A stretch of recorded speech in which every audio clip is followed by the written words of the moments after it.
নবী আমার কিসের তৈরি বাবা? হ্যাঁ, কি বলছেন বাবু? আবার তো অনেকে বলছে নবী মাটির তৈরি। হ্যাঁ, এই মাটির তৈরি লেগে এদের ঘুম হচ্ছে না, বলছে মাটি, ও মাটির তৈরি, ওদের কাছে মাটির তৈরি নবী মাটির তৈরি থাকবে যা। আমাদের কাছে নবী কিসের বাবা? আয় নূর, রওশন, জ্যোতির্ময় আলো আমাদের, কি বাবা, তাই তো নাকি? দুনিয়ার বুকে আল্লাহ পাক দুটো জিনিস পাঠালেন পৃথিবীতে, নূরে মোহাম্মদ সাল্লাল্লাহু আলাইহি ওয়াসাল্লাম পাঠালেন, আর 30 পারা কোরআন পাক আল্লাহ পাঠালেন। বড় সুবহানাল্লাহ, কথা বলেন না? তো বাবাজি ভাইরা দোস্তরা, স্বয়ং রসুল্লাহ কি বলছেন? স্বয়ং আল্লাহ রসুল বলছেন, আউয়ালু মা খালাকাল্লাহু নূরি, আল্লাহ পাক রব্বুল আলামিন আমাকে প্রথমে আমাকে আল্লাহ পাক নূর থেকে সৃষ্টি করেছেন। জোরে হবে না, জোরে হবে না। স্বয়ং রসুল্লাহ বলছে আমি নূরের তৈরি। ওই ফুচকে ফাচকা ওই মোল্লা মৌলবীদের কথা নিয়ে চলবে? ওই ফুচকে ফাচকা মোল্লা মৌলবীর কথা নেবেন না, নবীর কথা নেবেন। বলুন কার কথা নেবেন? হ্যাঁ, স্বয়ং রসুল্লাহ বলছে আমি নূরের তৈরি। ফেলে দিকে যান না ফুচকেদের কথা। হ্যাঁ, কে কি বলছে না বলছে? আমরা আহলে সুন্নাত জামাতের মানুষ, কি বাবা, তাই তো নাকি? নবীকে আমরা নূরের নবী বলি, নবী আমাদের নূরের তৈরি। বলুন সুবহানাল্লাহ, কথা বুঝলেন না বাবা? নবী আমার হায়াতুন নবী। আবার অনেকে বলে নবী হায়াতুন নবী নয়, মানুষ মরে গেছে, হয়ে গেছে, হ্যাঁ, ঝামেলা মিটে গেছে। অনেকে মক্কা হজ করে চলে আসে, রাসূলুল্লাহর মাজারের ধারে যায় না। নবী কি এরা জানে নবী মরে গেছে? মোরদা নবী, নাউযুবিল্লাহ মিন যালিক। নবী আমার হায়াতুন নবী, জিন্দা নবী। নবী আমার সশরীরে আল্লাহ পাক রব্বুল আপনার সঙ্গে আমার জিয়ারত, দেখা সাক্ষাৎ আল্লাহ করাতে হবে। বলুন সুবহানাল্লাহ। হ্যাঁ, আমরা সালাম কালাম দিই, সালাম কালামের জবটা রাসূলুল্লাহ তার মদিনা শরীফে পাহাড় পর্বত ভেদ করে আল্লাহ পাক পৌঁছে দেন। বলুন সুবহানাল্লাহ। আবার ফেরেশতারা খাঞ্চাই করে, গ্রামের নাম কি?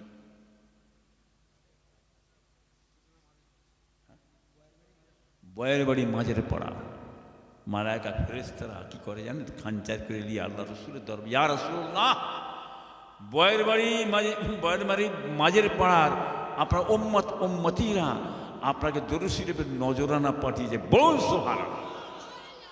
আবার আল্লাহ ইচ্ছা করলে এই বয়ের মারি, এই মজলিস, এই জলসায় রাসূলুল্লাহকে হাজির করে দিতে পারে। বলুন সুবহানাল্লাহ। এটা আমাদের আকীদা, বিশ্বাস, সুন্নি জামাতের মানুষ আমরা। কথা ঠিক না বেটি? হ্যাঁ, কথা বুঝলেন না বাবাজি ভাইরা দোস্তরা? হুঁশিয়ার হয়ে যাবেন, সাবধান হয়ে যাবেন। নবী আমার হায়াতুন নবী, জিন্দা নবী। মান জারানি ফি কবরি ফাকান্নামা জারানি ফি হায়াতি। আমার রাসূলুল্লাহ বলেন, আমার উফতের পরে যে ব্যক্তি আমার কবরের ধারে এসে কবরটা জিয়ারত করতে দাঁড়ালো, আমি নবী মুহাম্মদ সাল্লাল্লাহু আলাইহি ওয়াসাল্লাম আর ওই ব্যক্তি দুজনে জীবন দশা অবস্থায় দেখা সাক্ষাৎ করলাম। জোরে হবে না, জোরে হবে না? কি বুঝলে? কথা বুঝলেন না? ও বুঝিয়ে চলবেন বাবাজি, হুঁশিয়ার হবেন, সাবধান হয়ে যাবেন। আম্মা যার মা ফাতেমা রাদিয়াল্লাহু আনহা, ওকে একটা বড়, আমি শর্টে বলছি। আম্মা যার মা ফাতেমা রাদিয়াল্লাহু বললেন, এই ইমাম হাসান হোসেন যাও, তোর নানা জানের কাছে চলে যাও। ভিতরে যখন একটু ইমাম হোসেন হাসান ঝালাপালা করে, আর আম্মা জান ফাতেমা বললেন যে ইমাম হোসেন হাসান যাও তোমার নানা জানের কাছে, নানা জানের কাছে দেখা করে, নানা জানের কাছে দেখা করে, বললে দৌড়ে চলে যেতে। ডাক্তারিকে বললেন, একটা স্বপ্ন দেখলেন। কি স্বপ্ন দেখছেন? স্বপ্নে দেখছেন ফাতেমারা, তার স্বপ্নে দেখছেন আল্লাহ রসুল আমার বাড়িতে এসে গেছে। আল্লাহ রসুল বাড়ি এসে খুঁজাখুঁজি করছে, জানেন, খুঁজছে। ফাতেমারা দেখছেন যে আব্বাজান এসছেন, তো কি খুঁজাখুঁজি করছে। রসুল আমার বাড়ি এসছেন, পিছন থেকে পিছনে আছে, সামনে এগিয়ে যাবে, ইয়া রাসূলুল্লাহ, আব্বাজান কি খুঁজছেন? এই ফাতেমা, আমি তোমাকে খুঁজছি। আর কতদিন থাকবে দুনিয়ায়? চলে এসো, চলে এসো। তুমি আর আমি একসঙ্গে জান্নাতে বাস করে, বলুন সুবহানাল্লাহ।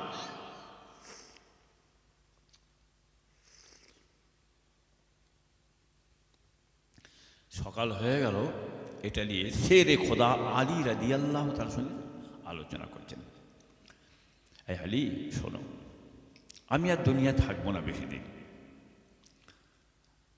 আমার আব্বাজান বলে গেছেন, ডাক দিয়ে গেছেন, আমি দুনিয়া ছেড়ে চলে যাব। আমার কথাবার্তায়, আমি খুব শর্টে বলছি ভাইজান, আমার কথাবার্তায় চাল চলনে তুমি যদি কোনো কষ্ট পেয়ে থাকো, দুঃখ পেয়ে থাকো, আল্লাহর কাছে ক্ষমা করে দাও। আবার ইন্তেকালের পরে তুমি একটা দেখে শুনে বিয়ে শাদী করে নিও। শেরে খোদা আলিদা বলছেন, এই আলোচনাটা হচ্ছে, আর বুঝতে পেরেছে আলোচনা হচ্ছে, ইমাম হাসান হোসেন আছে, কি বুঝলেন? ইমাম হাসান হোসেনকে বলতে তোমার দুজনে চলে যা, তা তোমার নানাজানের সঙ্গে দেখা করে এসে পাঠিয়ে দিয়েছে, বুঝলেন? এবারে আলোচনা হচ্ছে। ফাতেমা রাদিয়াল্লাহু বলেন, বলার পরে শেরে খোদা আলী রাদিয়াল্লাহু তাআলা বলেন, এ ফাতেমা, ফাতেমা, দয়ার নবী নূরুল নবী হযরতে মুহাম্মদ রাসূলুল্লাহ সাল্লাল্লাহু আলাইহি সাল্লাম আমাকে কবুল করে নিয়ে তোমার সঙ্গে বিয়ে শাদী দিয়ে দিয়েছে। আমার ব্যবহারে, আমার কথাবার্তায়, আমার চাল চলনে যদি কোনো রকম তোমার মনে কোনো ব্যথা লেগে থাকে, আল্লাহর রাস্তে আমাকে ক্ষমা করে দাও।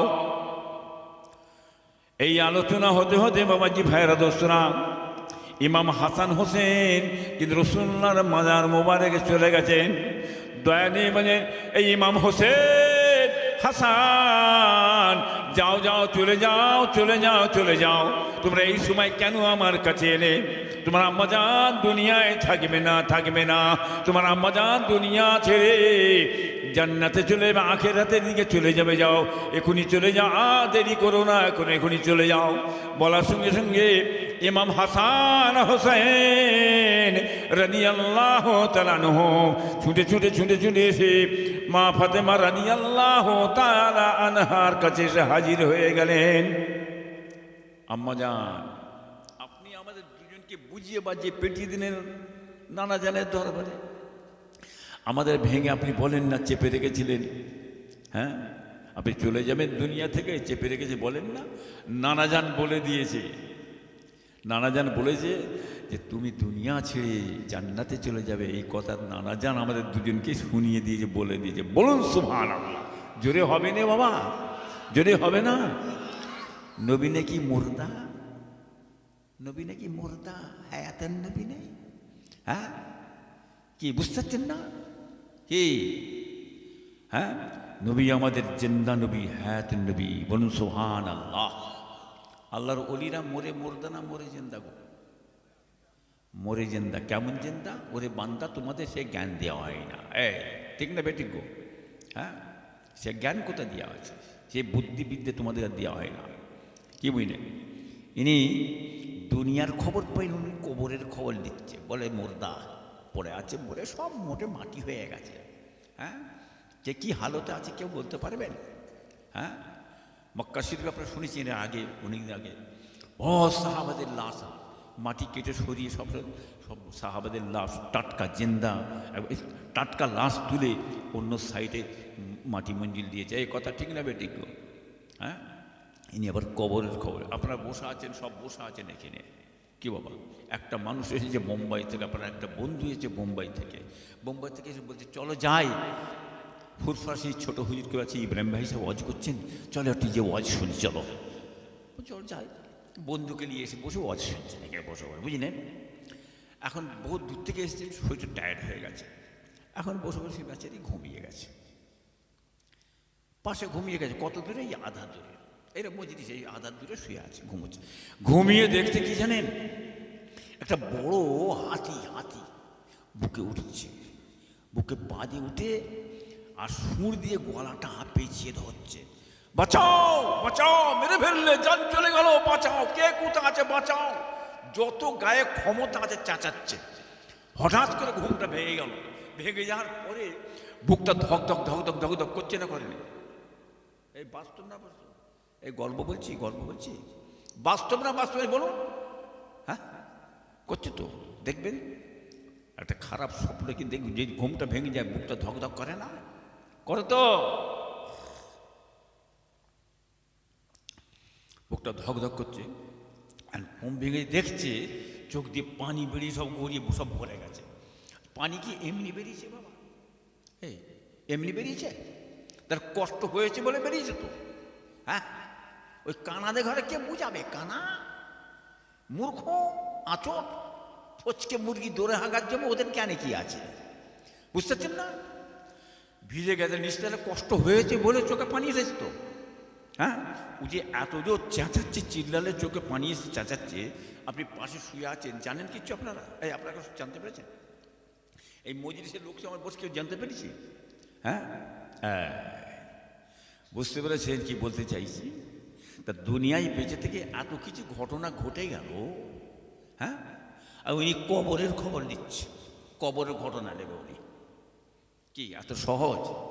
হ্যাঁ, আল্লাহর ওলিদের লাশকে আল্লাহ পাক টাটকা রেখে দেন, বলুন সুবহানাল্লাহ। হ্যাঁ, কথা বুঝলেন না বাবা? আল্লাহ মানো, নবী মানো, পীর মানো। আপনার পীর মানেন? এই আপনার পীর মানেন? কি বলছেন তো শুনতে পেলাম না, কজন দু চারজন মানেন নাকি? এই আপনার আল্লাহ মানেন? জোরে মানেন? নবী মানেন? পীর মানেন না? হ্যাঁ, আমার একটা শ্রেণী মানে আমরা আল্লাহ মানি, নবী মানে, পীর মানতে হবে। পীর মানার দরকার নেই, পীর খাওয়ালে মারতে যাবে না, ও সব কে বলেছ? সরাসরি চলে যাবে, সরাসরি এবার সরাসরি গিয়ে ঢুকে যাবে, একদম প্রধানমন্ত্রীর কাছে ঢুকে যাবে তো নাকি? এই ঢুকতে হবে? হ্যাঁ, কোমরে গুঁতা মারবে না, ঠিক রে খাদে ফেলে দেবে, যেমন না সরাসরি যাও। এত সহজ ব্যাপার নাকি? প্রত্যেকটা জিনিস সিস্টেম আছে, স্তর আছে, তবকা আছে। এই হ্যাঁ কিনা বলুন তো? হ্যাঁ, আল্লাহ সৃষ্টি করে দিয়েছে, এটা বুঝবার জন্য আসলটা, ওটা নকলটা আসল। হ্যাঁ, বুঝতে পারছেন না? তো বাবাজি ভাইয়েরা দোস্তরা, আমরা আল্লাহ মানি, নবী মানি। এরা বলে পীর মারার দরকার নেই, সরাসরি আল্লাহ ধরা, নবী। পীর কেন ধরতে যাবেন? পীর আবার ধরে? হ্যাঁ, পীরকে মানতে বলেছে বাবা, জানা আছে আপনাদের কারণ? এই জানা আছে পীর মানতে কে বলেছে? এই তো, এইটাই তো ব্যাপার।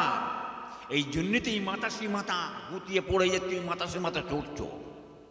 হ্যাঁ, নারের তো কিন্তু আল্লাহ ফুল সরাসরি জিন্দাবাদ। হ্যাঁ, পীরকে মানতে মানতে সে জ্ঞানটা হয় না আমাদের। হ্যাঁ, স্বয়ং আল্লাহ বলছে পীর মানো। কে বলছে? এই কে বলছে? হ্যাঁ, ওই মূর্খর কথা শুনছো কেন? মূর্খ আঁচট ফচকে মুরগি দৌড়ে আগা জম, ওর কি জ্ঞান আছে? ওই তো ওহাবি, ওহাবির কি জ্ঞান আছে? বলবে কেন? আতিউল্লাহ আতিউর রাসূল ওয়া উলিল আমরি মিনকুম, আল্লাহ মানো, নবী মানো, উলিল আমরের নির্দেশ মানো। এটা কে বলছে মানতে? কে বলছে মানতে? আল্লাহ বলছে। হ্যাঁ, কি বুঝতে পারছেন না? এরা কোরআন পাকে তিনটে কথা আছে, আল্লাহ মানো, নবী মানো, পীর মানো। দুটো কথা মানো, দুটো কথা মানো, আল্লাহ মানো, নবী মানো, আল্লাহ মানো, নবী মানো। উলিল আমরি মিনকুম কথাটা আছে, ও কথাটা মানার দরকার নেই, মানার দরকার নাই। মোমেন না কাফের? এই বুঝতে পারছেন না? যে বলছে উলিল আমরি মিনকুম কথাটা যেটা আছে কোরআন পাকে, ও কথাটা মানার দরকার, ওটা বাদ দাও। তাহলে ও ব্যক্তি মোমেন না কাফের? জোরে বলেন, জোরে বলেন। কাফের, ওহাবি কাফের। যারা ওলি মানে না, পীর মানে না, এরা তো ওহাবি কাফের, ওহাবি কাফের, কাফের কাফের। মাথায় গেছে কি বলছে? বুঝতে পারছেন না? সাবধান, বুঝে শুয়ে চলো। আল্লাহ মানো, নবী মানো। হ্যাঁ, হাক্কানি পীর মুর্শিদের নির্দেশটা মানবেন, বলুন সুবহানাল্লাহ। জোরে হবে না বাবা? বাবাজি ভাইরা দোস্তরা, সাবধান হবেন, হুঁশিয়ার হয়ে যাবেন। ও মুসলমানের ছেলেরা, মেয়েরা, বেটারা, বেড়িরা, হকুল্লাহ আর হকুন নাস। হকুল্লাহ আর হকুন নাস দুটো জিনিস। হকুল্লাহ কাকে বলে জানা আছে? বলে হকুল্লাহ কাকে বলে জানেন না? কবে জানবেন বাবা? হ্যাঁ, দিন তো আসা হয়নি বাবা, বুঝতে জাং ধরে যাচ্ছিল। হকুল্লাহ কাকে বলে? যে নামাজ পড়ে না, রোজা রাখে না, আল্লাহর হুকুম মতন ঠিক চলতে পারেন না, শরীয়তের খেলাফ কাজ করে ফেলতেন কিছু কিছু। এটা হচ্ছে বাবাজিরা নামাজ পড়ে না, রোজা রাখে না, হকুল্লাহ। আল্লাহর কাছে গুনাহ করেছো, আল্লাহর কাছে গুনাহ করেছো। আল্লাহর কাছে ক্ষমা চাইলে, মাপ চাইলে আল্লাহ ইচ্ছা করলে ক্ষমা করতে পারেন, মাপ করতে পারেন। তিনি দয়াময়, রহমান ও রহিম, গফুর রহিম হচ্ছেন। তিনি ইচ্ছা করলে মাফ করতে পারে, ইচ্ছা করলে ক্ষমা করতে পারে। আবার আল্লাহ ইচ্ছা করলে জেল মেয়াদ কেটিয়ে তোমাকে ক্ষমা করতে পারেন। এটা আল্লাহর দয়ার ব্যাপার, দয়ার ব্যাপার। বলুন সুবহানাল্লাহ। এটা কি বলা হয়? কি বলা হয়? জোরে বলেন। হকুল না। আর হকুল নাসটা কি জানা আছে আপনাদের? বলেন তো বাবা। বুঝতে পারছেন না? ঝেড়েছ বান্দা, ঝেড়েছি যে কি ঝেড়েছি বুঝতে পারছেন না? চলো ঝাড়তে হবে ভালো মতন, আজকে রাতে জল কটাই ঝাড়তে হবে। কি বুঝতে পারছেন না? হারামখোর সুরখোরেদের কারবারটা জানেন? বলে চলো ঝাড়তে হবে। কি ঝাড়তে হবে? আজ রাতের বেলায় জলকরের মাছটা লুট করে ঝাড়তে হবে। লোক লেগিয়ে দিয়ে ঝেড়ে ঝুড়ে মেরে ধরি সাত করে চলে গেল। লোক লেগে ঘর বাড়ি ভেঙে দিলে। কি লোক যে নিয়েছে, হ্যাঁ, জমি জায়গা মেরে মুড়ে নিয়ে গুচ্ছি খেতে রইল। কি এটা কি গুনাহ বলা হয়? বলেন। ও তো লজ্জা লাগছে নাকি? হ্যাঁ, লজ্জা লাগেন তো? এটার নাম কি বাবা? হকুন নাস। না হক করে ঝেড়েছে গাড়ি চড়া, কোনো অন্যায় নেই।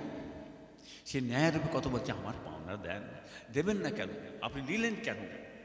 হ্যাঁ, দিতে পারবে তো নিয়েছেন কেন? লোকের সামনে চাইছে, সম্মানে লেগেছে, মেরেছে চড়ে গাড়ে। কি এটা কিসের গুনাহ? আল্লাহ তুই বিচার করো, খোদা বিচার করে। কার কাছে দিলে বিচার? হেড অফিসে দিয়েছে। বুঝতে পেরেছ? হ্যাঁ, আল্লাহর কাছে বিচার দিয়ে দিয়েছে। কি বুঝতে পারছেন না? হ্যাঁ, সর্বনাশ। ঝেড়ে মেরে গাড়ি বাড়ি জমি জায়গা বিশাল করেছ। হ্যাঁ, পান্ডুল ভরে বেলো চাল। বুঝতেন না? হকুন নাসের গুনাহ।